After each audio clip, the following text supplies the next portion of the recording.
And welcome back for more Let's Dramatically Read The Edge Chronicles Beyond the Deep Woods.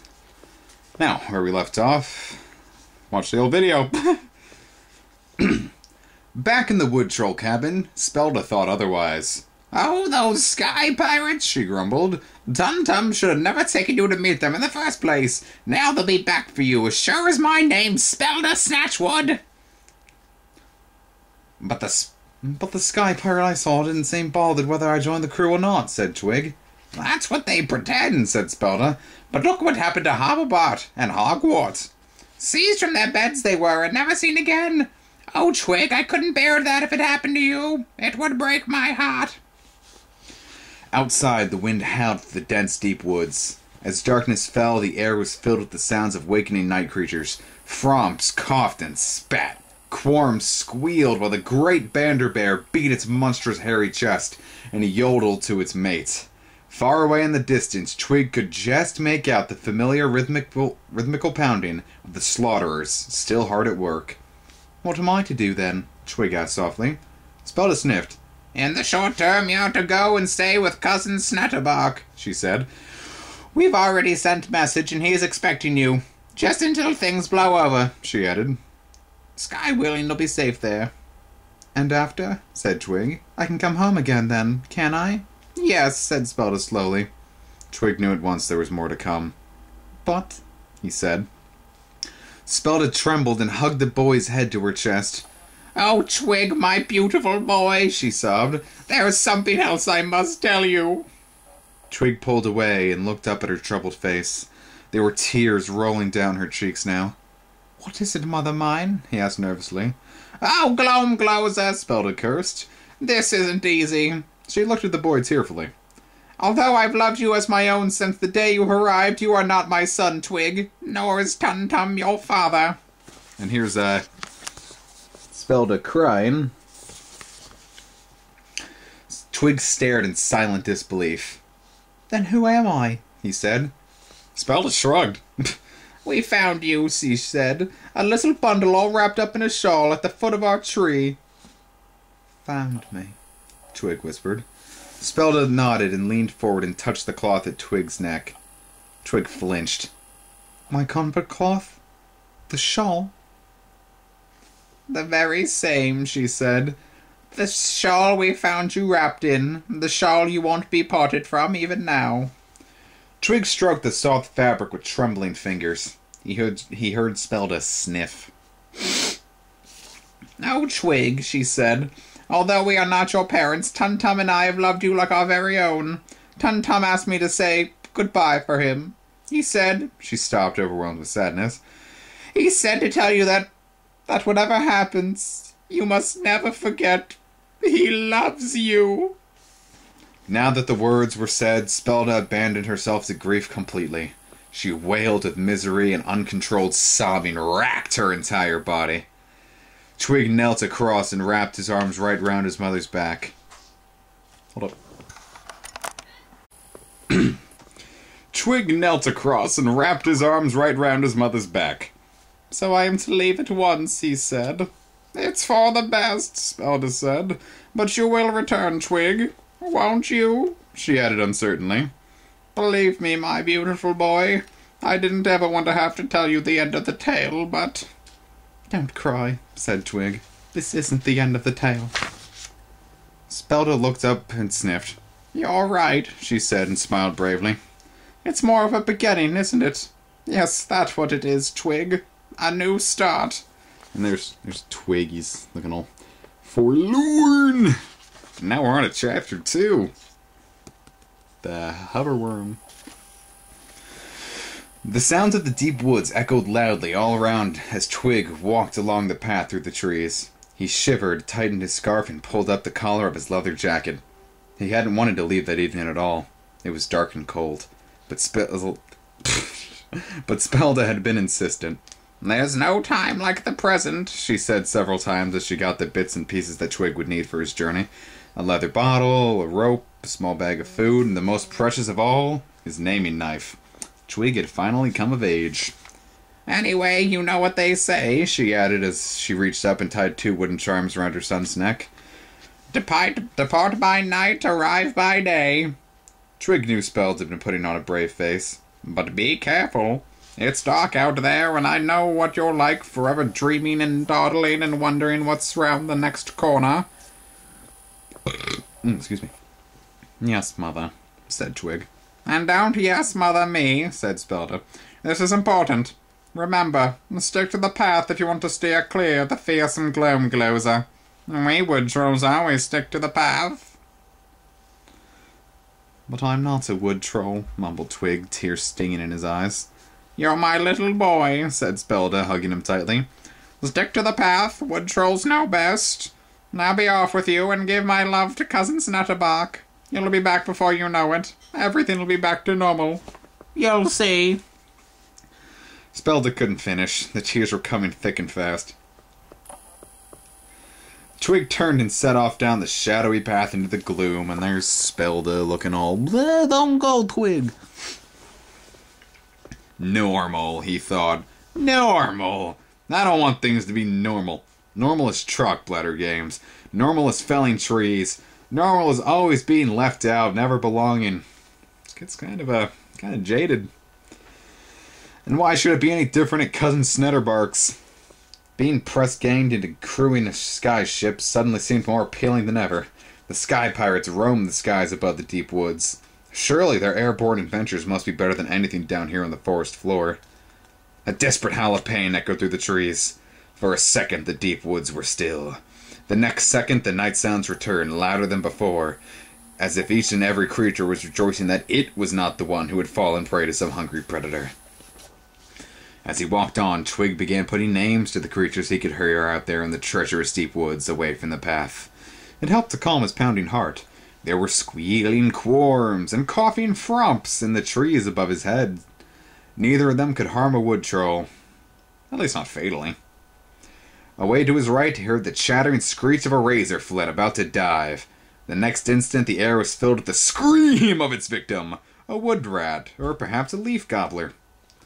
Some way further on, with the dark path still stretching out in front of him, the forest opened up. Twig stopped and stared at the silver moonlight that snaked along the trunks and branches and gleamed on the waxy leaves.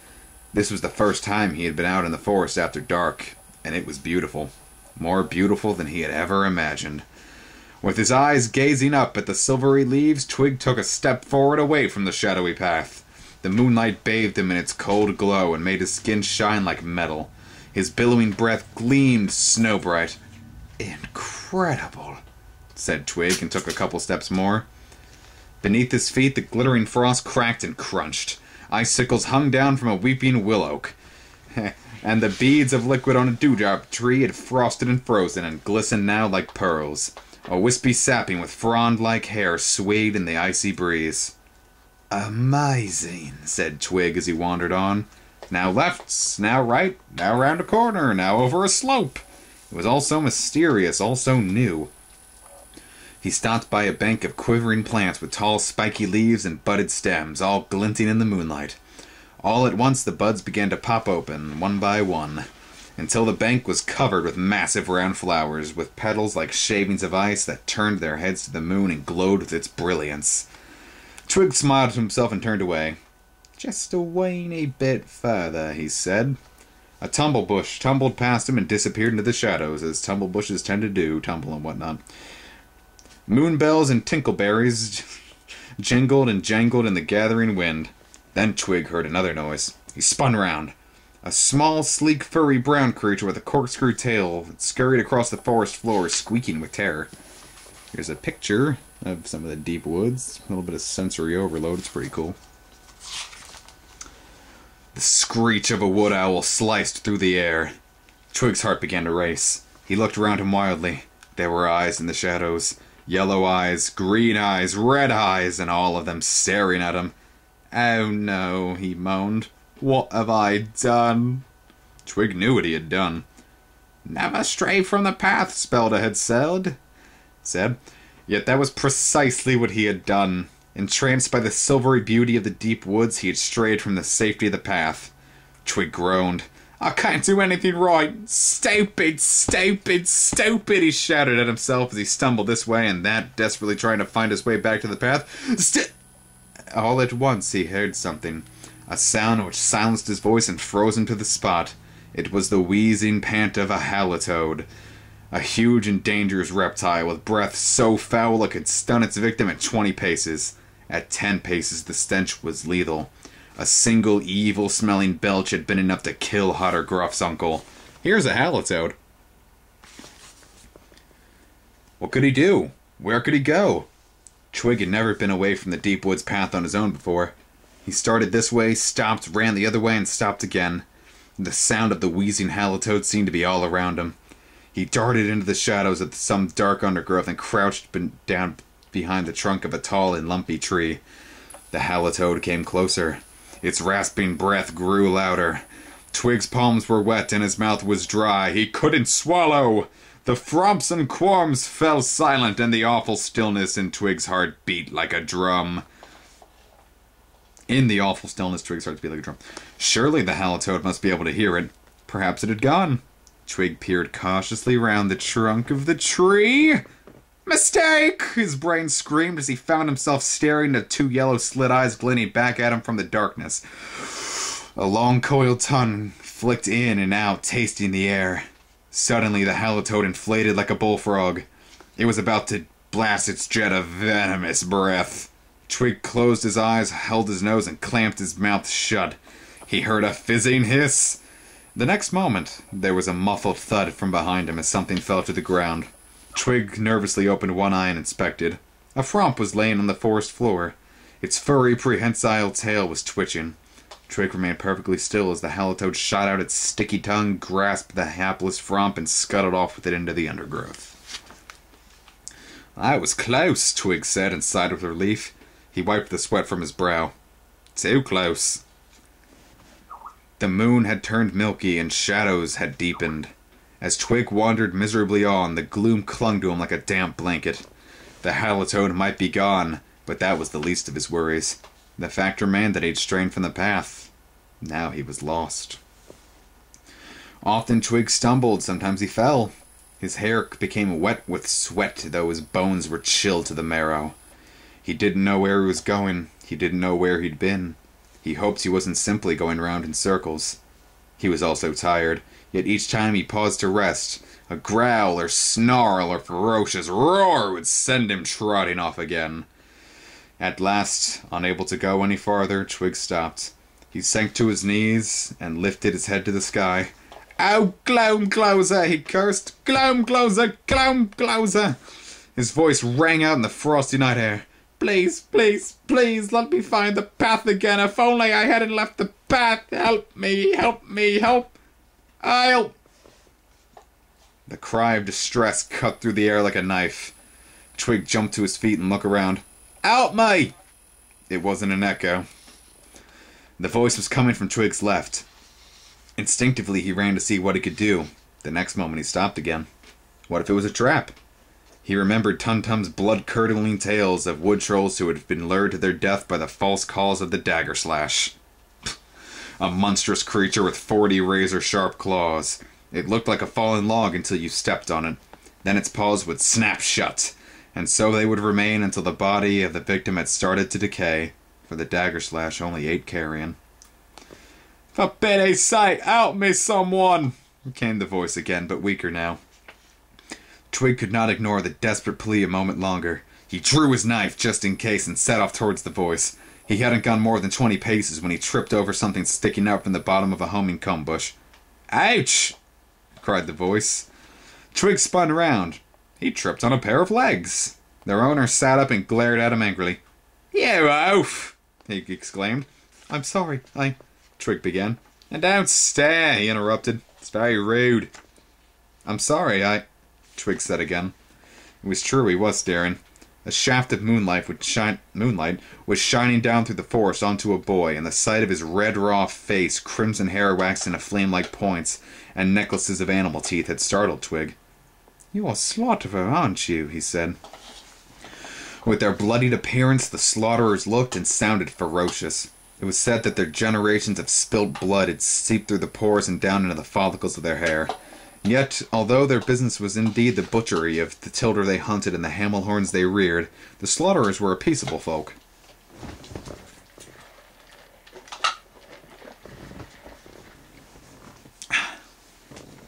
Nevertheless, Twig could not hide his revulsion. Apart from the occasional Deepwood traveler, the slaughterers were the wood trolls' nearest neighbors. They traded together, carved wooden items and basketware for meat and leather goods. However, the wood trolls, like everyone else in the Deepwoods, despised the slaughterers. They were, as Spelda put it, the bottom of the pot. No one wanted to associate with the folk who had blood, not only in their hands but all over their bodies. "Well," said Twig, "are you a slaughterer?" "And what if I am?" said the boy defensively. "There's what a slaughterer looks like." "Nothing, lost in the deep woods, you couldn't afford to be choosy about your companions." That wasn't actually a line. "I'm Twig," he said. The boy touched his forehead lightly and nodded. "My name's Gristle," he said. "Please take me back to my village. I can't walk. Look," he said, and pointed to his right foot. Twig saw the 6 or 7 angry purple marks at the back of his heel. Already the whole foot had swollen to twice of its normal size. Even as Twig watched, the swelling spread up his leg.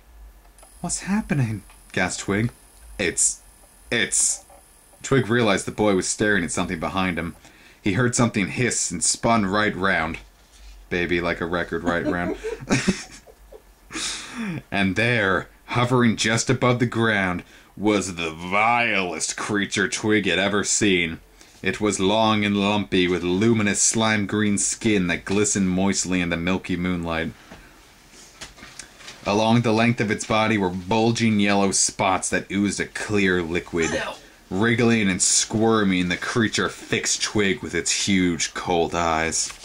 And there's that creature. Ew. "What is it?" he whispered to Gristle. "A hoverworm," came the reply. "Whatever you do, don't let it get you."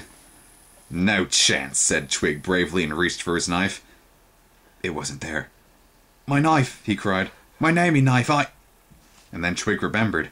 He had been carrying it when he tripped over Gristle's legs. It must be on the ground somewhere. Twig stared ahead, too terrified to take his eyes off the hoverworm for so much as a second.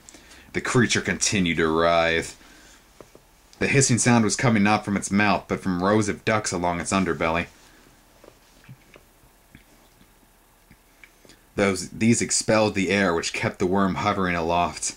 It moved nearer, and Twig found himself staring at the creature's mouth. It had rubbery lips and floppy feelers and gulped constantly at the air. Suddenly the lips parted. Twig gasped. The hoverworm's mouth was full of tentacles, each one dripping with a dripping sucker at the end. The jaws widened and the tentacles sprang out and wriggled like maggots. "The knife," Twig muttered to Gristle. "Find my knife." And there's the hoverworm. Actually, here. Here's the hoverworm doing its nasty business. There's some more hoverworm doing some nasty business. He heard Gristle rummaging through the dry leaves. "I'm trying," he said.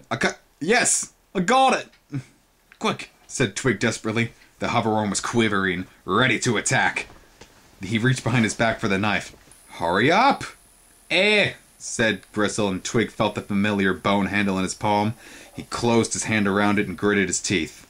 The hoverworm swayed in the air, backwards and forwards, and trembling all the while. Twig waited. Then suddenly, and with no warning, the hoverworm struck. It flew at Twig's neck, mouth agape and tentacles taut. It stank of rancid grease. Terrified, Twig leapt back. The hoverworm abruptly switched direction midair and came at him from the other side. Twig ducked. The creature shot over his head, hissed to a halt, coiled itself around, and attacked again. This time it came from the front, just as Twig had hoped. As the creature's tentacles were about to suction themselves around his exposed neck, Twig twisted round and lunged forward. The knife plunged into the soft underbelly of the worm and ripped along the row of air ducts. There's a picture of it occurring. The effect was instant. Like a balloon that had been inflated and released, the creature spun wildly through the air with a loud... I'm not even kidding, that's what it says. Then it exploded, and a mass of small, slimy scraps of yellow and green skin fluttered down to the ground. And there's a picture of that. There's its eye, that's pretty dark. Yeah! Twig roared and punched the air. I've actually been gone and done it. The hoverworm is dead. As he spoke, dragon smoke billowed from his mouth. The night had become bitter with an icy north wind. Yet Twig was not cold. Far from it. And with a glow of pride and excitement warmed his whole body. "Oh, my," came a voice from behind him. It sounded strange, as though Gristle was talking while eating. "It's okay," said Twig as he pulled himself to his feet. Gristle!" he screamed. The slaughterer was all but unrecognizable. Before Twig's battle with the hoverworm, Gristle's leg had been swollen. Now his entire body had swelled up. He looked like a huge dark red ball. Kinda looks like a Snorlax with a mohawk. "Take me home," he mumbled unhappily. "But I don't know where your home is." "I'll take you," said Gristle. "Lift me up. I'll give you a barrack jump." Twig bent down and gathered the slaughterer up in his arms.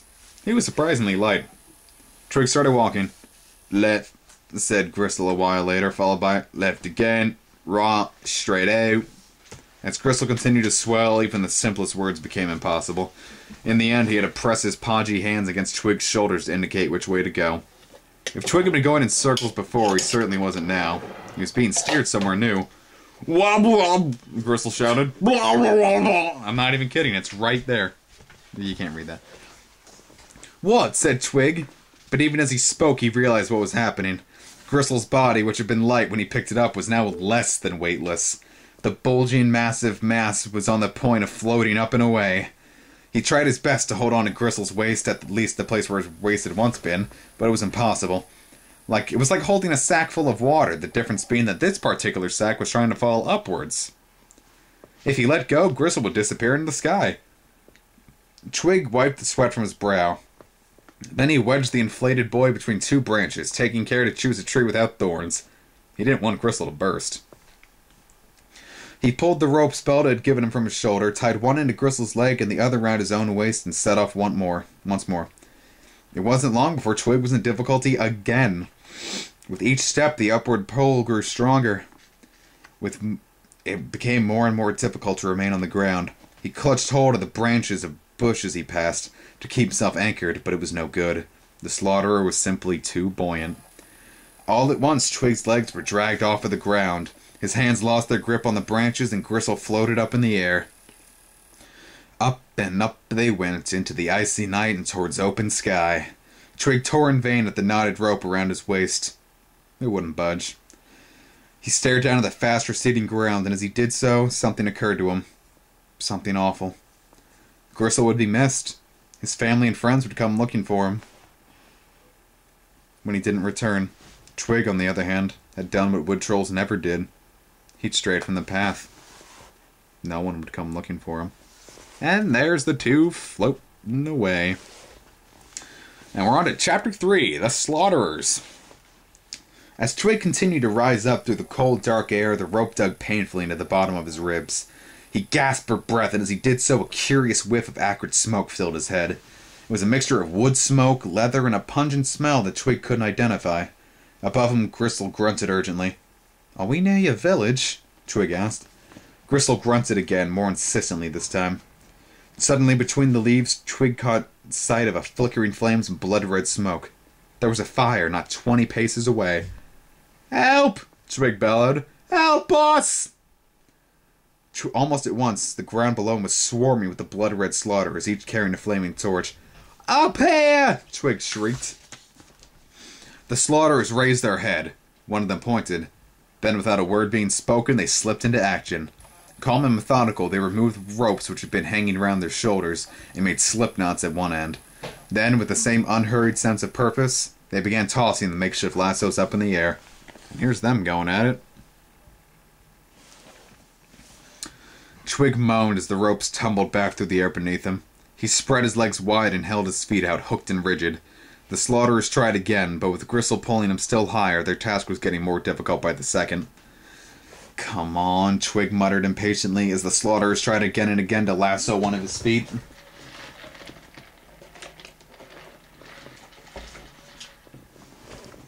Above him, he heard muffled cries as Gristle's inflated body crashed through the uppermost branches. The next instant, Twig's own head plunged into the dense green canopy. The bruised leaves gave off a lush, earthy smell. What will it look like, Twig found himself wondering, above the deep woods, in the realm of sky pirates? Before he had a chance to find out, he felt something land on his hooked foot and tighten around his ankle. One of the slaughterer's ropes had found his target at last. There was a strong tug on his leg, and then another, and then another. The leaves slapped back into his face, and the earthy smell grew stronger. All at once, he saw the ground way down below him, and his foot with the loop of rope around his ankle. 20 or so of the slaughterers had a hold at the other end. Slowly, jerkily, they were pulling the rope in. When Twig's feet finally touched the ground, the slaughterers immediately had turned their attention to Gristle. Working in utter silence, they slipped their ropes around his arms and legs and took the strain. Then one of them pulled out his knife and sliced the rope, which was still tied around Twig's waist. And Twig was free. He bent double and breathed in deeply, greatly. Deeply, gratefully. "Thank you," he wheezed. "I don't think I could have lasted much longer. He looked up. With the immense bulk of Gristle tethered above them, the whole group of slaughterers were trotting back to the village. Twig had been left on his own. What's more, it was beginning to snow. "Thanks a lot," he snorted. "They're just worried, that's all," came a voice from behind him. Twig looked round. A slaughterer girl was standing there, her face lit up by the flickering light of her flaming torch. She touched her forehead and smiled. Twig smiled back. "I'm Sinew," she said. "Gristle's my brother. He's been missing for 3 nights." "Oh, do you think he'll be all right?" asked Twig. "As long as they get an antidote in him before he explodes." "Explodes?" cried Twig, trying not to imagine what would happen if they'd soared up in the open sky. Sinew nodded. "The venom turns to hot air, and there's only so much hot air a person can take," she added grimly. Behind her came the sound of a lunch gong being banged. "Come, you look hungry. Lunch is about to be served." "Lunch? But it's the middle of the night." "Of course," said Sinew, puzzled. "I suppose you eat lunch in the middle of the day," she said, and laughed. Well, yes, actually we do," said Twig. Sinew shook her head. "You're strange," she said. "No," Twig chuckled as he followed her through the trees. "I'm Twig." "That's stupid, Twig." Anyway, I'm going to end it here. We made some good progress. About 27 pages again. That's about 27 pages. Not bad. We'll be finished in weeks. Anyway, see you guys next week.